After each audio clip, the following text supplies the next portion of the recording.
This heartbreaking story became widely known when fresh details emerged, unraveling a case that has captivated and haunted the nation for years. The mystery surrounding the death of JonBenet Ramsey remains unsolved, and the emotions it continues to stir are as raw as ever. Every twist, every new revelation tugs at the hearts of those who remember the innocent face of a 6-year-old girl, whose life was brutally cut short in the basement of her family's home. We were kidnapped. Sorry, please explain to me what's going on, okay? There's a note left in our daughter's heart. A note we're directing your daughter again. Your baby's close to you. There's someone out there. Any secrets, do you think? I probably do, but I don't really know. Yeah. If I did remember any, I don't think I'd tell you. What do you think happened? I know what happened. JonBenet's brother, Burke Ramsey, now 29, recently broke his decades-long silence in an emotional interview with Dr. Phil, sharing his memories of the night that forever changed his life. He recalls vividly how his father broke the devastating news. JonBenet was in heaven, and both father and son were reduced to tears. It's a moment that marked the beginning of a public tragedy, one that would not only define the Ramsey family, but entangle Burke in a web of suspicion and media scrutiny. Yet Burke, just 9 years old at the time of JonBenet's death, had remained largely in the background until now. His perspective had been shrouded in mystery, with speculation swirling around what he knew, what he saw, and whether he was somehow involved. During the interview, he was directly asked about one of the persistent rumors, whether he had struck his sister with a baseball bat or flashlight, possibly leading to her death. With a steady voice, Burke denied the accusation, stating that he had stayed in bed that night, even as the house filled with police and devastated friends. But the fact that he remained isolated in his room raised questions for some. Why hadn't he ventured out? Could it be that he already knew what had happened? Burke's demeanor during the interview also sparked controversy. Observers noted his peculiar smile, not one of joy, but more a nervous grimace, unsettling for some viewers. This reaction reignited debates about whether Burke's emotions were typical for someone recalling such a tragic event. Dan Abrams, ABC's chief legal analyst, who has followed the case for years, pointed out that this interview was another chapter in the ongoing saga of public suspicion surrounding the Ramsey family. The relentless gaze of the media had weighed heavily on all of them, but perhaps most significantly on Burke, who had been shielded as a child but couldn't escape the whispers that followed him into adulthood. The price of this media frenzy was steep. Burke recounted moments where the outside world collided harshly with his private grief. He remembered a particularly harrowing incident when he and his father, John Ramsey, slipped away from the paparazzi's watchful eyes to visit a grocery store. There, staring back at him from the checkout counter, was a magazine cover boldly accusing him of his sister's murder. The weight of the accusation was unbearable. For a young boy who had already lost so much, the world's suspicion seemed to be an additional blow, one that brought him to tears. For nearly 20 years, Burke has tried to navigate this world, carrying the stigma of his sister's unsolved murder on his shoulders. He has grown up under a cloud of suspicion, with media outlets dissecting his every move, his every word, and now his every expression. Yet, despite this pressure, Burke maintains his innocence and claims that he, too, wants justice for JonBenet. But justice has been elusive, and the question remains, will the truth about that night ever come to light? As the interview with Dr. Phil continued, it became evident that this moment of vulnerability for Burke was not only about clearing his name but also about reclaiming his voice. For so long, others had spoken for him, projected their theories onto him, and dissected his life without his input. Now, at 29, Burke was stepping out of the shadows, determined to be heard. Theories surrounding JonBenet's death have evolved over the years, but two main narratives have endured. One suggests an unknown assailant broke into the Ramsey home and committed the crime. The other points to the possibility of the family's involvement, with Burke himself often at the center of these speculations. To this day, investigators have found no conclusive evidence to fully support either theory. The question lingered in the air like a dark cloud. How would he react?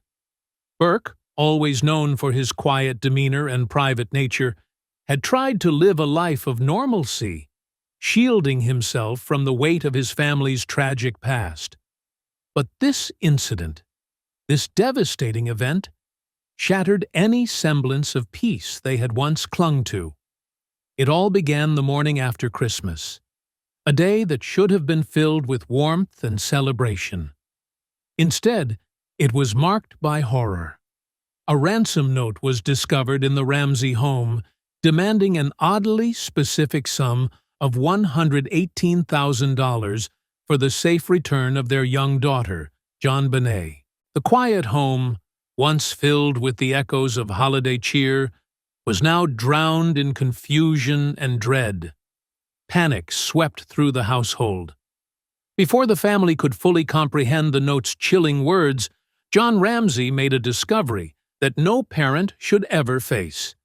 In the basement of their own home, he found JonBenet's lifeless body. What should have been a moment of relief, finding his daughter, quickly turned to a gut-wrenching despair as he realized she was gone. Though she was back in his arms, it was too late. The hours that followed were a whirlwind. Police and crime scene investigators swarmed the Ramsey home, documenting every corner, every crevice, and every possible clue. Their findings were later broadcast in a chilling docuseries that reawakened public fascination.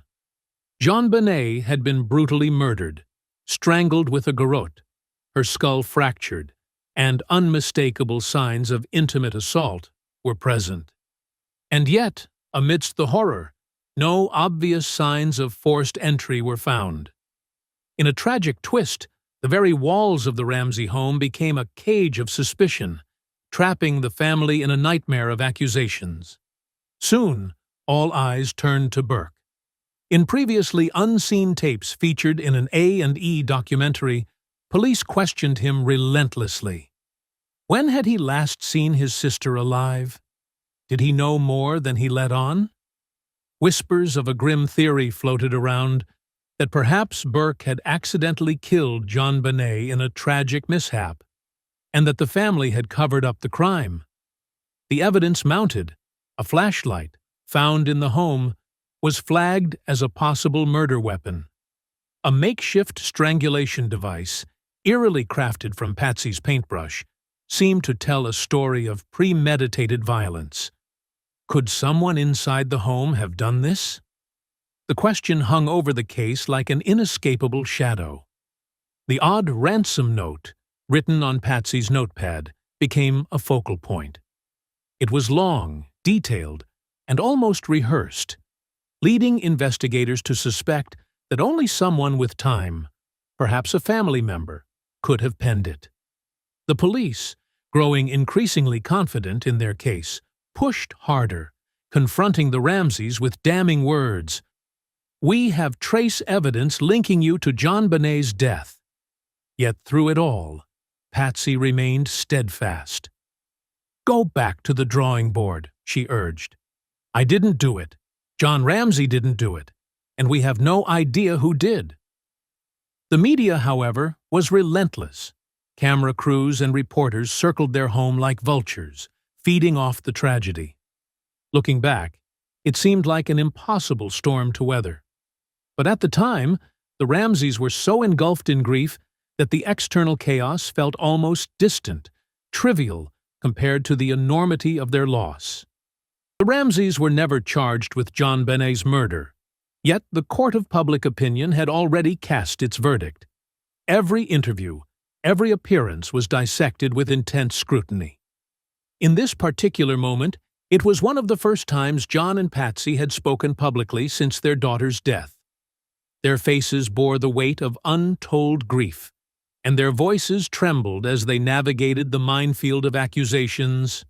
In a revealing interview with Barbara Walters, Mr. John Ramsey made an unwavering declaration. "I did not kill JonBenet." His words were not just a denial, but a plea to clear the cloud of suspicion that had engulfed him and his family for years. Similarly, Patsy Ramsey, JonBenet's mother, stood firm, asserting, "No, I did not kill my daughter." These statements left the world reeling, asking the haunting question, if not the Ramseys, then who? Who could have possibly committed such a horrific act against an innocent 6-year-old? JonBenet had been thrust into the public eye through child beauty pageants, a world where innocence is painted with glamour, and the young are often seen as objects of attention. Unfortunately, this attention may have made her a prime target for malicious intent. Detective Lou Smith, a seasoned investigator brought in by the Boulder District Attorney's Office, strongly believed that the answer lay outside the family.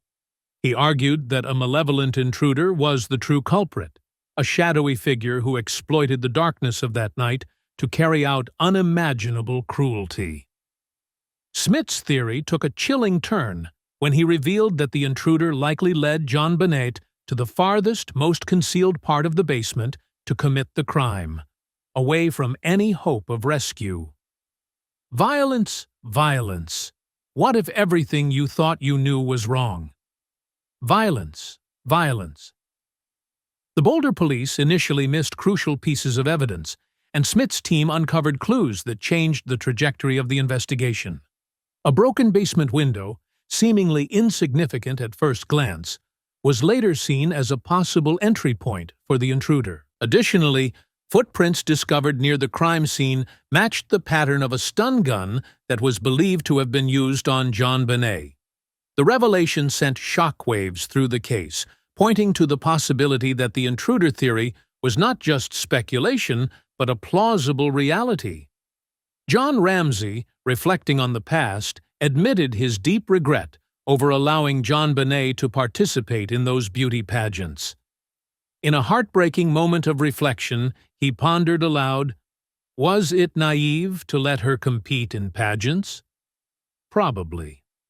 His words echoed the thoughts of many who now wondered if the pageants had unwittingly drawn the wrong kind of attention, making JonBenet a tragic target for predators lurking in the shadows.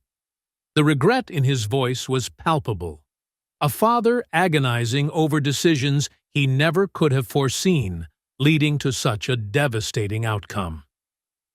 Then came the breakthrough. Years later, advanced DNA technology shed new light on the case. Unidentified male DNA was discovered on JonBenet's clothing, a development that significantly shifted the focus of suspicion away from the Ramsey family. This discovery was a turning point, so much so that Mary Lacey, the newly appointed district attorney, took the unprecedented step of formally clearing the Ramseys of any involvement in their daughter's death.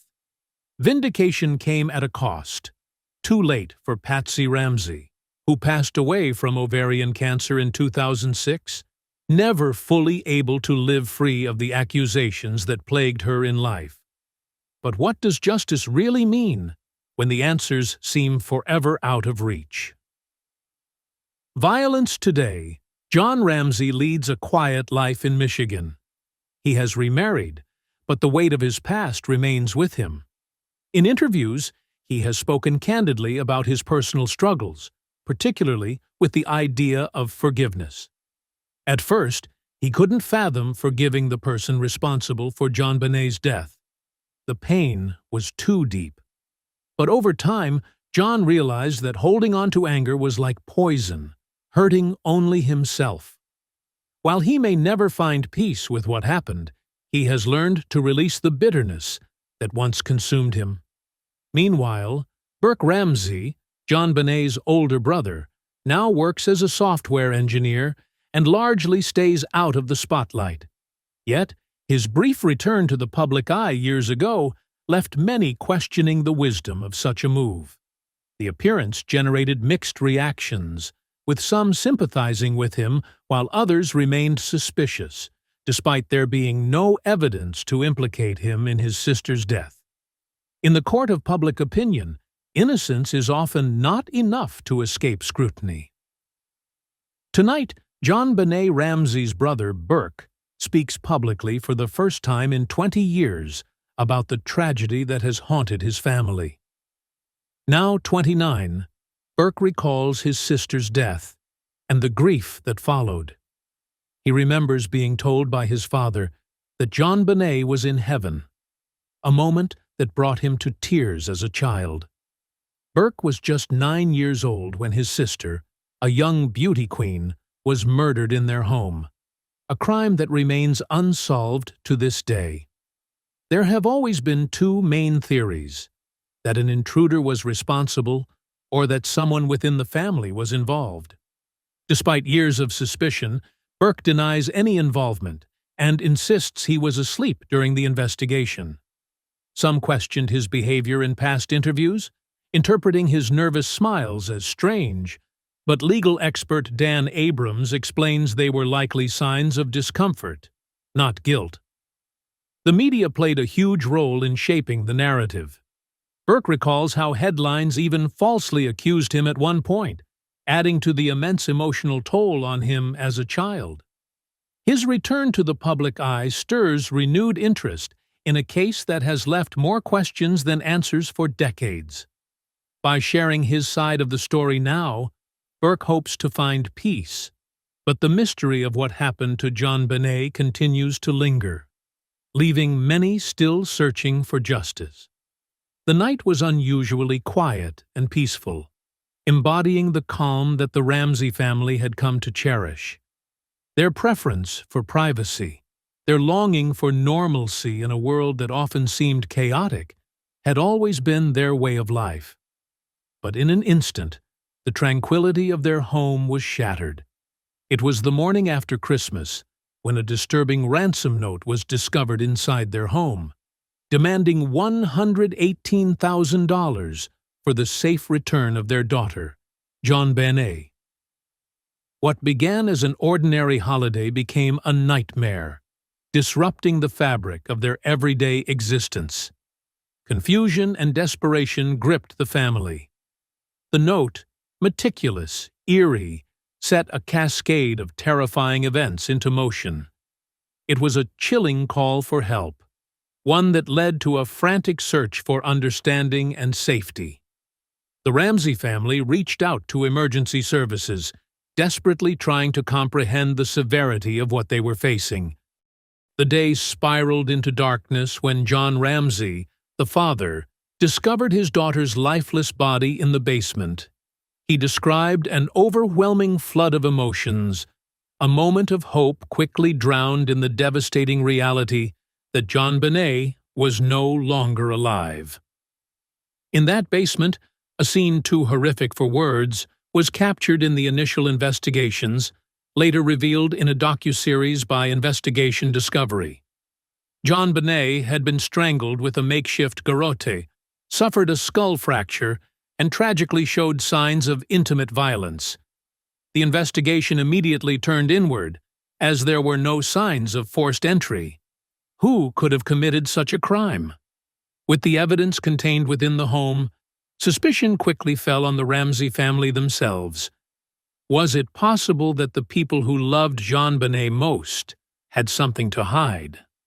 Burke, JonBenet's brother, became a figure of intense scrutiny. He was only a child, but found himself under the harsh light of suspicion. In police interviews later aired in an A&E documentary, investigators probed him for any clue that could unlock the mystery of his sister's death. The public watched, speculating whether an accidental tragedy had occurred, one that the family desperately sought to cover up. As the investigation deepened, more disturbing evidence came to light. Investigators found a flashlight heavy enough to be a potential murder weapon and a garrote made from a broken paintbrush handle, one that belonged to JonBenet's mother, Patsy Ramsey. But perhaps the most bizarre piece of evidence was the ransom note itself, written on Patsy's notepad. The length and peculiar nature of the note seemed to suggest the author was familiar with the family's inner workings. Could it have been someone inside the house? Someone trying to stage the crime scene, hiding in plain sight? Every theory, every piece of evidence seemed to point in one direction: inward. The police, determined to crack the case, used aggressive interrogation tactics, bluffing the Ramseys about evidence they claimed to have linking them to the crime. Patsy Ramsey, however, was unwavering. Throughout it all, she maintained their innocence, insisting that the authorities were on the wrong path. She became a fierce defender of her family, urging investigators to look beyond the walls of their home. And yet, the world outside their door grew darker. The media frenzy surrounding the case was relentless, transforming their family's heartbreak into a public spectacle. The Ramseys found themselves living under constant judgment, by the press, by the public, by the very community that had once embraced them. Their lives had become a story for the world to watch, dissect, and critique. But amidst the accusations and speculation, one truth remained. JonBenet was gone, and the Ramseys were left to grapple with their loss in the public eye. Despite the unyielding scrutiny, neither John nor Patsy Ramsey was ever formally charged. Still, their ordeal left a lasting scar, one marked by endless questions, grief, and a lingering sense of injustice. In a detailed interview with Barbara Walters, Mr. and Mrs. Ramsey were both asked the same question about the death of their daughter, JonBenet Ramsey. They both firmly denied any involvement, leaving the haunting question: if not them, then who was responsible for the tragic crime?